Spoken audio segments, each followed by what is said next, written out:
पूरा एक लोटा जल शंकर जी को चढ़ना चाहिए, क्योंकि दुनिया के कई लोग कहते हैं कि हम जल चढ़ा रहे हैं, इतने दिन हो गए जल चढ़ाते, इतने दिन हो गए जल चढ़ाते, इतने दिन हो गए जल चढ़ाते, शंकर जी हमारी नहीं सुन रहा है, शिव जी हमारी नहीं सुन रहा है, पड़ोसी की सुन ली, तुम्हारी क्यों नहीं सुनी? उसका कारण यह है कि तुम्हारा एक लोटा जल शंकर जी को नहीं चढ़ रहा है, तुम्हारी दृष्टि में अभी भी भेद है।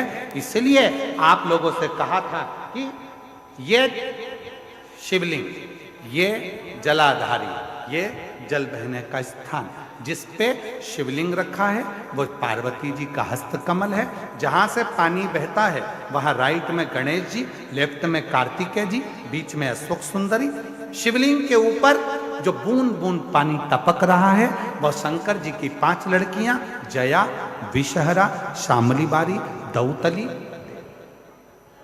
शिव जी का पूरा परिवार जब एक ही जगह पर है तो तुम्हें जल कहां चढ़ाना चाहिए? शंकर के शिवलिंग पर। अब तुम जल चढ़ाने जाते हो तो वहां पर भी जाकर विचार करते हो कि जल लेकर पोची लोटा भर के शंकर जी को चढ़ा दिया, फिर पास में गणेश जी बैठे थे उनको चढ़ा दिया, पार्वती जी बैठी थी उनको चढ़ा दिया, नंदी बैठा था उनको चढ़ा दिया, फिर कार्तिकेय बैठे थे उनको चढ़ा दिया। अब सियोर वाला बाबा बोला कि एक लोटा जल सारी समस्या का हल। ईमानदारी से बोलो, शंकर को पूरा एक लोटा चढ़ाइए कब?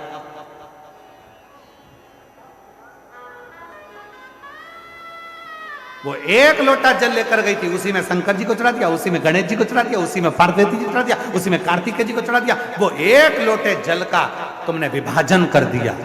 इसलिए शंकर जी भी कह रहे हैं कि तेरी दृष्टि में अभी भी सब देवता अलग अलग हैं।